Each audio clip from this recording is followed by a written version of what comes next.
아침에 아이들을 학교에 보내려고 준비를 하다 보면은 가끔 아이 가방이 너무 무겁다 이렇게 싶을 때가 있습니다. 필요 없는 것 좀 빼라. 너 그 안에 지금 뭐 아주 중요한 것만 담겨 있는데 그렇게 무거울 리가 없지 않냐라고 제가 그 말을 하면 다 필요한 거래요. 뺄 게 하나도 없답니다.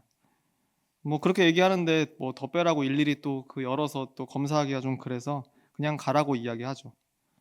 그래서 그날 그러고 학교 앞에 갔더니 그때서야 이제 눈에 들어오는 건 우리 집 애들뿐만이 아니라 다른 집 애들도 그렇게 가방들이 다 무거워 보였다라고 하는 겁니다. 훨씬 더 조그만 아이들도 1 학년이고 막 이러면 진짜 정말 작거든요. 그러면 뒤에 가방을 메면 가방 때문에 애가 이 가방이 걸어가는 것처럼 보입니다. 발만 달려서 걸어가는 것처럼 그렇게 보이는데 그럴 정도로 그런 아이들이 막 크고 무거운 가방들을 이렇게 메고 걸어가는 그런 모습들을 보고 있으면 '아유 뭐 꼬맹이들이 벌써부터 저렇게 무거운 가방을 메고 다니나. 저렇게 큰 가방을 들고 다니네.' 하면서 마음에 좀 안쓰러운 그런 마음들이 들 때가 있었습니다. 뭐 단순히 어깨가 아플까 봐 제가 그렇게 걱정하는 건 아니죠. 학교라고 하는 곳은 제가 생각하기로는 즐거운 곳, 그러니까 배움이 있지만 그 가운데 분명히 즐거운 곳이어야 될 텐데 학교에 다니는 그 길 자체가 무거워지기 시작하면 점점 그 즐거움과 기쁨은 좀 사라지고 어쩔 수 없는 과제처럼 학교를 매일매일 다닐 수밖에 없게 되기 때문에 그게 좀 안타까워서 그런 마음이 들었던 것 같습니다.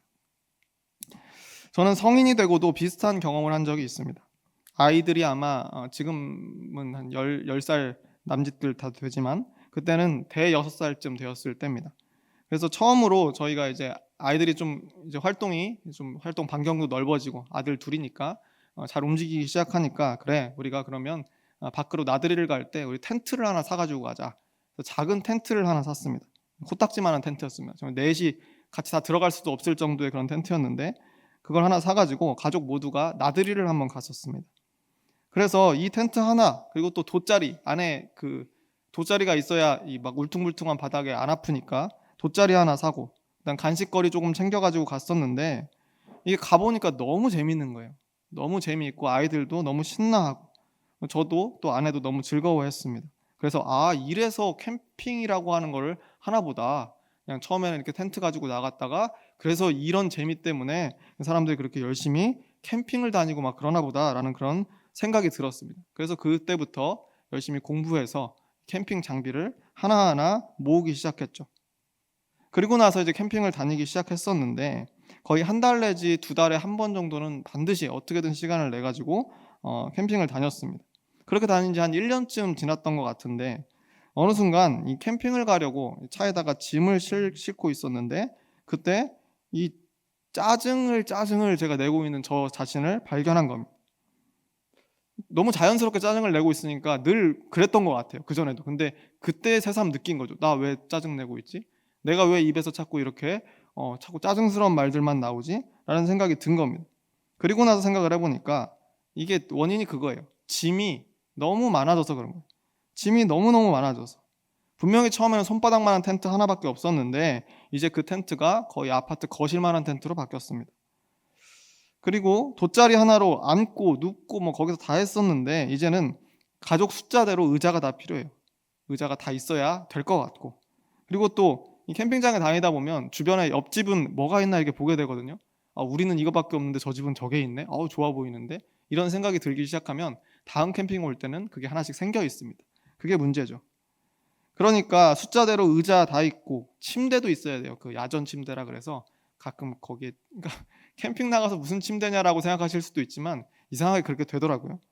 침대도 있죠. 그다음에 또 식탁도 있어야 돼요. 옛날엔 그냥 바닥에 앉아서 먹었는데 식탁이 이제 의자가 있으니까 식탁이 있어야 될 거 아니겠습니까? 그러니까 뭐 없는 게 없어요. 난로부터 뭐 이것저것 다 있고 선풍기, 심지어 뭐 천정에 돌아가는 선풍기도 있습니다. 저희 집에도 없는 건데 이제 그런 것도 있고 캠핑용 냉장고도 구비가 되었었습니다. 그러니까 이거 다 실으려면 보통 일이 아니지 않겠습니까? 짐 실는데 한 세월이 걸리는 겁니다. 실으면 답니까? 결국 열심히 실어 놨는데 캠핑장에 도착하면 금방 또 다 내려야 될 거 아니에요. 다 내리고 그리고 나서 설치도 해야 되는 설치하는데도 한 세월이 걸립니다. 돌아올 땐 또 어떻습니까? 다 또 정리해야 되죠. 정리해서 어떻게든 그 트렁크 안에 다 집어넣어야 됩니다. 열심히 정리해서 힘들게 다 트렁크 문 겨우 닫고 집에 도착하면 또 그거 내려야 돼요. 내려서 창고에 넣어야 됩니다. 그러니까 지금 생각하면 '그거 왜 했나.'라는 생각이 드는데 그때 당시에는 그냥 그렇게 됐습니다, 하다 보니까. 분명히 1년 전에는 작은 텐트 하나에 돗자리 하나 들고 가서 간식만 먹고 신나게 놀다 왔었는데 그때 너무 행복했었는데 이제는 짐이 너무 늘어나서 무거워지니까 이 모든 게 무거워지니까 즐거움은 줄어버리고 뭔가 큰 과제를 하나씩 해결하는 것 같은 그런 상태가 되었다라고 하는 겁니다. 저는 가끔 교회에서 일하면서도 이 교회에서 열심히 신앙생활하는 성도님들을 보면서 비슷한 감정을 느낄 때도 있었습니다. 특히 교회 봉사에 과하게 누가 봐도 좀 과하다 싶을 정도로 불려다니는 성도님들이 각 교회마다 꼭 있었거든요. 그런 분들을 볼 때마다 비슷한 감정을 느꼈습니다. 일상생활에 지장이 상당히 많을 만큼 아니면 건강에 좀 문제가 있을 것 같다라는 생각이 들 정도로 아니면 또 남편과 아내 사이가 좀 소원해질 정도로 자녀와 가족 관계가 틀어질 정도로 그렇게 고되게 봉사하는 성도님들 그런 분들을 제가 많이 봤거든요. 그래서 심지어 이제는 교회 봉사를 하다가 예배에 참여하기도 어려워집니다. 그것도 참 굉장히 역설적인 일이죠. 이 예배를 위해서 봉사를 하는데 정작 자신은 예배에 참여하기가 어려워지는 겁니다. 그래서 예배 생활에도 지장이 생긴 만큼 그렇게 헌신하는 분들, 그런 분들을 많이 봤습니다. 그런 분들을 보면서 교역자로서 위로를 해줘야 되는데 해줄 말이라는 게 딱히 없습니다. 아유 그냥 고생하신 만큼 더 큰 복을 아마 받으실 거예요. 하나님이 다 기억하실 거예요. 이거 어디서 들어보셨죠? 비슷한 톤으로, 비슷한 내용으로 얘기하는 거. 이런 말밖에 해줄 말이 없어요. 그런데 그 말을 해주면서도 제 마음도 편하지가 않습니다. 과연 내가 이렇게 말을 했지만 이분은 정말 이 봉사들을 하면서 이 일들을 하면서 마음에 기쁨이 있을까라고 하는 의문이 항상 저에게 있었습니다. 분명 교회에 이분도 처음 나올 때에는 두 손 가볍게 나와서 그냥 은혜 받고 기쁨 얻고 즐겁게 다시 일상으로 돌아가고 그런 일들을 반복하지 않았겠습니까? 그런데 이제는 무거운 짐을 이고 지고 와가지고 교회 와서 빠듯하게 버티다가 돌아가는 그런 모습을 보다 보니까 참 마음속에 안타까움이 있었다라고 하는 겁니다. 물론 고된 봉사에 어깨가 무거워지기는 했어도 기쁨이 없지는 않겠죠. 보람이 있겠죠. 그런데 분명히 처음 교회에 가볍게 나왔을 때보다는 그 즐거움과 그 기쁨이 좀 덜하지 않을까라고 저 스스로 한번 생각을 해봤습니다. 그러고 보면 삶이라고 하는 것도 신앙이라고 하는 것도 무거워지면 그 기쁨이 바래지고 즐거웠던 일도 과제가 되어버리는 것이 아닌가라는 생각을 해봤습니다. 성경을 보면 이스라엘 백성들이 바벨론 포로기에 있을 때 그들의 삶을 두고 한마디로 이야기하자면 무거운 삶이었다라고 이야기할 수 있을 것 같습니다. 그때 당시에 예루살렘 성벽이 무너졌고 예루살렘 성전도 파괴되었던 그런 때입니다. 그래서 그들이 살고 있던 유대 땅이 바벨론에게 완전히 점령당했던 시기가 바로 그때입니다. 당시 백성들의 심정에 대해서 예레미야가 이야기했던 예레미야 애가 5장 1절 말씀을 보면 이렇게 되어 있습니다. 주님, 우리가 겪은 일을 기억해 주십시오. 우리가 받은 치욕을 살펴주십시오. 우리 물인데도 돈을 내야 마시고 우리 나무인데도 값을 치러야 가져옵니다. 우리의 목에 멍에가 매여 있어서 지쳤으나 쉬지도 못합니다. 이렇게 예레미야 애가를 통해서 말씀을 전합니다. 세 번역으로 제가 읽어드렸는데 삶의 부당한 조건들이 나열이 되죠. 우리 물인데도 돈을 내야 마시고 우리 땅에 있어도 이미 나라가 무너졌기 때문에 안 되는 거 아닙니까? 내 거였는데 내 땅에서 내가 뭔가를 가져가는데도 돈을 내야 되는 그런 상황이 되었습니다. 그리고 무거운 노역도 감당해야 됩니다. 우리의 목에 멍에가 매여 있어서 지쳤으나 쉬지도 못합니다라고 그렇게 표현되어 있잖아요. 멍에라고 하는 건 소의 이 목에다가 이렇게 매는 어떤 나무 그런 틀 같은 거 아닙니까? 거기다가 쟁기도 걸기도 하고 그런 건데 뺄 수가 없는 거죠. 그래서 그런 멍에가 매여 있는 것처럼 그렇게 우리에게 노역과 여러 가지 그런 고통스러운 일들을 계속 시킵니다라고 그렇게 이야기하는 겁니다. 이 상황을 하나님께 고발하고 있는 건데 한마디로 얘기하면 무거운 삶이죠. 삶이 무거워진 거죠. 그런데 포로로서의 일상적인 삶만 무거워진 것이 아니었다는 겁니다. 이사야 49장 14절 말씀에 이런 기록이 있습니다. 오직 시온이 이르기를 여호와께서 나를 버리시며 주께서 나를 잊으셨다 하거니와 라고 되어 있습니다. 오직 시온이 이르기를 여호와께서 나를 버리시며 주께서 나를 잊으셨다라고 이렇게 이야기했다는 거예요. 이스라엘 백성들은 하나님께서 우리를 버리셨구나라고 느꼈다는 겁니다. 하나님의 구원을 기대했지만 속히 이루어질 것이라고 믿었지만 그게 이루어지지 않는 것을 보면서 하나님께서 가만히 계시는 것 같은 그 모습을 지켜보면서 그 믿음이 지치기 시작했다라고 하는 겁니다. 그래서 결국 주님께서는 우리를 잊으셨나 보다. 하나님께서 우리 백성을 잊어버리셨나 보다. 한탄하기 시작했다는 겁니다.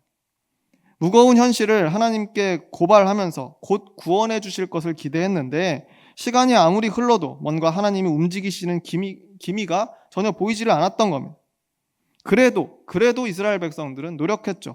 늘 하던 대로 기도하고 또 기도하고 어려운 삶 속에서도 하나님 백성으로서의 할 도리를 다 지켰던 것이 이스라엘 백성들입니다. 그런데도 그런 과정 속에서 나아지는 것이 없다 보니까 갈수록 삶이 무거워졌던 거죠. 신앙도 무거워졌던 겁니다. 그때 하나님께서 이사야 선지자를 통해서 주신 희망의 말씀이 있었는데 바로 이사야 55장의 말씀입니다. 55장 1절에서 2절 말씀 이렇게 되어 있습니다.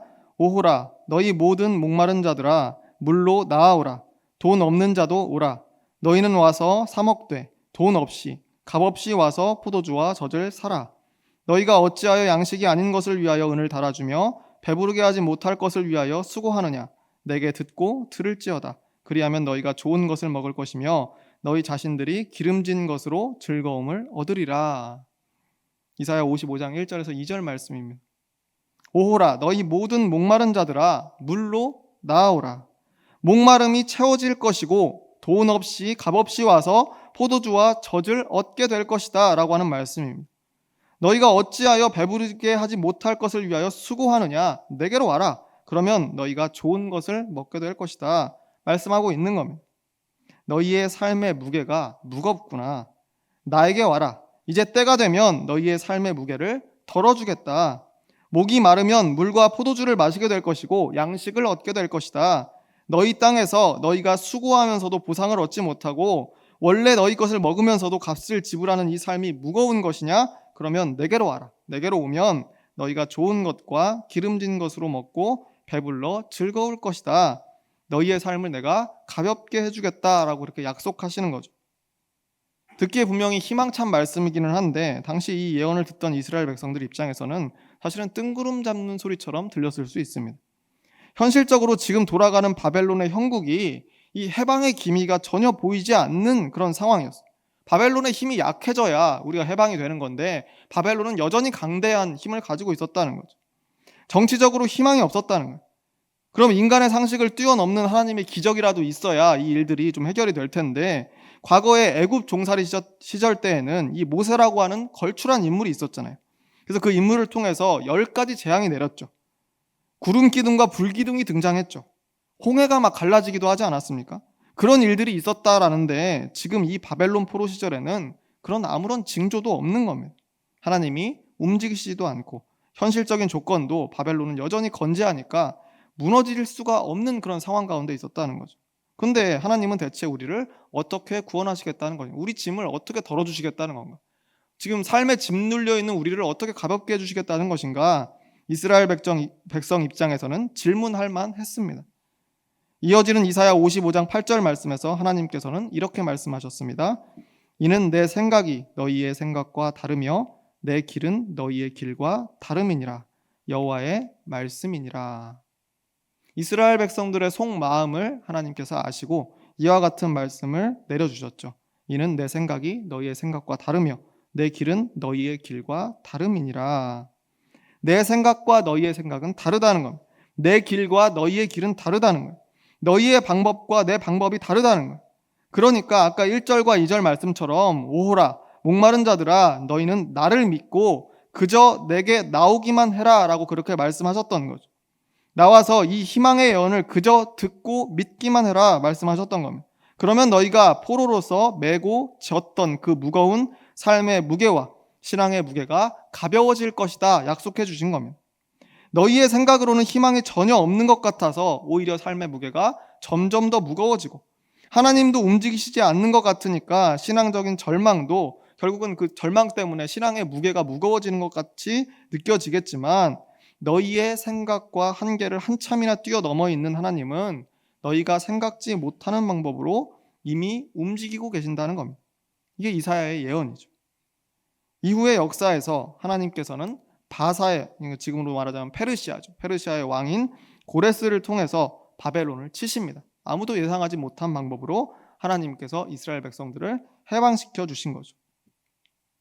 저는 이 구절들을 거듭해서 읽는데 문득 특히 아까 1절 말씀에 있었던 것처럼 오호라, 목마른 자들아 내게 나와라, 물가로 나와라 라고 하는 그 초대의 그 말씀들을 계속 읽는데 문득 복음서에 기록되어 있는 예수님의 말씀 한 구절이 떠올랐습니다. 오늘 본문이었던 마태복음 11장 28절 이하의 말씀인데 이렇게 되어 있습니다. 수고하고 무거운 짐진 자들아 다 내게로 오라, 내가 너희를 쉬게 하리라. 우리 한 목소리로 다시 한번 읽어보겠습니다. 시작. 수고하고 무거운 짐진 자들아 다 내게로 오라, 내가 너희를 쉬게 하리라. 아멘. 예수님께서도 당시 제자들과 무리들을 향해 내게로 오라라고 말씀하셨습니다. 이 당시의 삶이라고 하는 것, 예수님께서 사시던 당시의 삶이라고 하는 것도 역시 바벨론 포로의 시절에 못지않은 무거운 삶이었습니다. 로마의 통치를 받으면서 기약 없는 해방을 계속 기다리던 삶이 바로 그때였습니다. 율법을 잘 지키면 하나님께서 우리를 해방시켜 주신대, 하나님이 원하시는 대로의 그런 율법대로의 삶을 철저하게 살아가야만 하나님이 우리를 구원해 주신대 라고 하는 가르침 그거 하나 가지고 살아가던 시대가 바로 그때였죠. 그러니까 그런 말들을 계속 듣다 보면 율법대로 살아야 돼. 율법대로 살지 않으면 우리는 구원을 못 받는 거야. 우리 아직도 해방 안 됐지. 왜 안 된 것 같아? 율법대로 살지 않았으니까. 너 때문이야. 네가 죄인이니까. 네가 율법을 어겼으니까 이런 일들이 생기는 거야 라고 가르치는 그 시대였다는 거. 바벨론 포로기와 비슷한 그 시대적인 배경에 율법주의라고 하는 신앙의 돌덩어리 하나를 더 얹어놓은 것이 바로 예수님의 시대였다라고 하는 겁니다. 그게 바로 이스라엘 백성들의 무거운 삶이었다라고 하는 거죠. 그래서 예수님께서는 하나님이 이사야 선지자를 통해서 오호라, 너희 목마른 자들아 물로 나오라 말씀하셨던 것처럼 수고하고 무거운 짐진 자들아 다 내게로 오라 말씀하고 계시는 겁니다. 그러면 내가 너희를 쉬게 하겠다라고 약속해 주시는 거죠. 그러면서 이어서 이렇게 말씀하십니다. 29절과 30절 말씀인데 나는 마음이 온유하고 겸손하니 나의 멍에를 메고 내게 배우라. 그리하면 너희 마음이 쉼을 얻으리니 이는 내 멍에는 쉽고 내 짐은 가벼움이라 하시니라. 수고하고 무거운 짐 진 자가 메고 있었던 그 멍에 말고 예수님의 멍에로 바꿔 매라는 겁니다. 여기서의 멍에, 이 멍에는 당시 그토록 백성들을 옥죄던 율법을 상징하고 있습니다. 당시 제자들과 무리들 그리고 모든 유대인들이 무겁게 메고 있던 그 멍에가 바로 율법이었다는 거죠. 그런데 여기서는 예수님의 멍에로 바꿔 매라는 겁니다. 다시 말해서 예수님께서 새롭게 말씀하시는 율법으로 바꾸어서 매라는 겁니다. 나의 멍에를 메고 내게 배우라 라고 하는 것이 바로 예수님께서 새롭게 해석하시는 그 율법을 여기서는 말하고 있습니다. 그러면 그 예수님의 멍에로 바꾸어 매면 비로소 너희의 마음이 쉼을 얻을 것이다. 예수님께서 새롭게 해석해 주시는 율법을 목에 걸고 살아가는 삶이라고 한다면 너희의 마음에 쉼이 있을 것이다.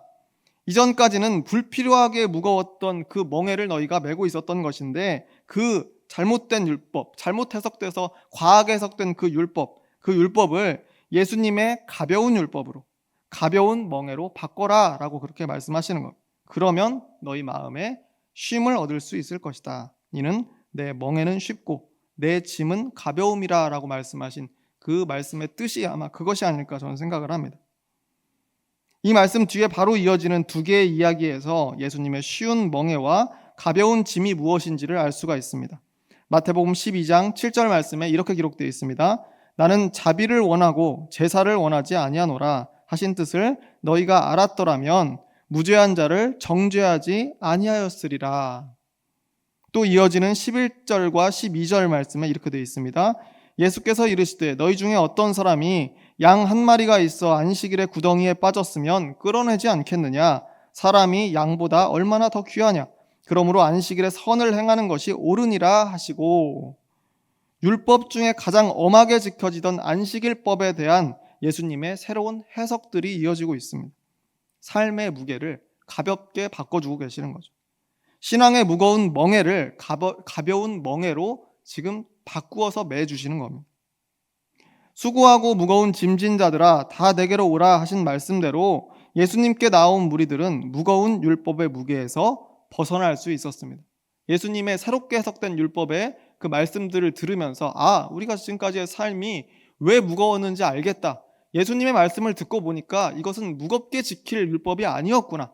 훨씬 가볍게 지킬 수 있는 것이었는데 우리가 잘못된 길을 택하여 살아왔구나 라고 그렇게 고백하면서 예수님의 말씀을 기쁘게 들었다라고 하는 겁니다.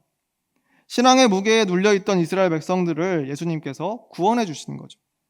또한 로마에게 압박당하던 현실적인 삶, 많은 세금을 걷어야 되고 여러 가지 억압당하고 핍박당하던 그 삶, 그런 삶의 무게도 이후에 부활 사건을 통해 만드신 교회 공동체를 통해서 가볍게 만들어 주셨습니다.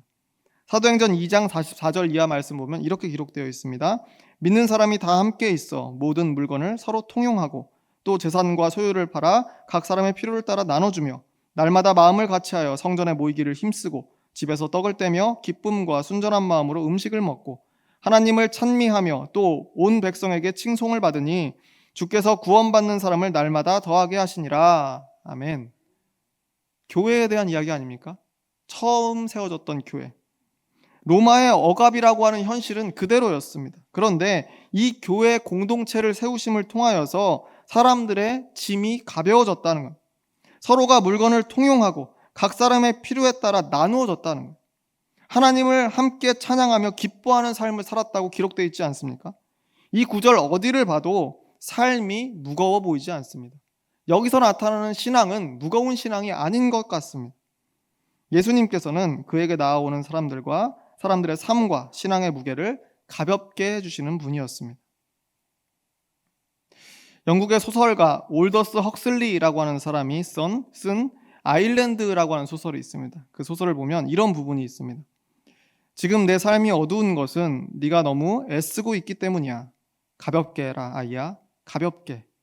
모든 것을 가볍게 하는 법을 배우거라. 아주 깊고 무겁게 느끼고 있더라도 가볍게 받아들여야 한단다. 모든 일들에 가볍게 대처하렴. 소설의 주인공은 속세에 찌든 기자였는데 외딴 섬에 표류하게 되면서 세상과 단절된 그 섬 주민들과 만나게 됩니다. 거기서 이 주인공이 들은 말이 바로 이겁니다. 가볍게 해라, 아이야. 모든 것을 가볍게 하는 법을 배우거라. 지금 네 삶이 어두운 것은 네가 너무 무겁게 짊어지고 살아가기 때문이다. 가볍게 해라. 이 자리, 지금 이 예배 자리에 나오는 오늘 아침 시간이 어떠하셨습니까? 어떤 마음으로 이 자리에 앉아 계십니까? 무거운 멍에가 목에 걸쳐져 있어서 어쩔 수 없이 그것에 끌려오듯이 이곳까지 오셨다면 제가 볼 때는 아주 잘 오셨습니다. 왜냐하면 오늘 이 말씀이 바로 그런 분들을 위한 말씀이기 때문에 그렇습니다. 일상 속에서 보내는 매일의 삶을 어떤 마음으로 살아가고 계십니까? 무거운 짐에 짓눌려서 어쩔 수 없이 버텨가는 삶이라면 오늘 여기 하나님 앞에서 그 짐을 좀 내려놓고 가시기를 바랍니다. 하나님은 가볍게 하시는 분이기 때문에 그렇습니다. 예수님께서는 쉽고 가벼운 멍에를 주시는 분이라는 그 사실을 여러분 기억하시길 바랍니다. 그러면 오늘 말씀을 듣는 저와 여러분의 삶이 조금 더 가벼워질 것이다 라고 저는 그렇게 생각합니다. 그리고 우리 목에 매여 있는 이 신앙이라고 하는 멍에, 이 멍에는 영광스러운 멍에라서 벗을 수 없겠죠. 이 신앙이라고 하는 멍에도 한결 가벼워질 것이다 라고 저는 그렇게 믿습니다. 그래서 삶도 무겁고 신앙도 무거워서 어두워진 이 시대에 불필요한 짐을 덜어냄으로써 기쁘게 살고 행복하게 신앙생활하는 저와 여러분이 모두 되시기를 주의 이름으로 축원합니다. 기도하겠습니다.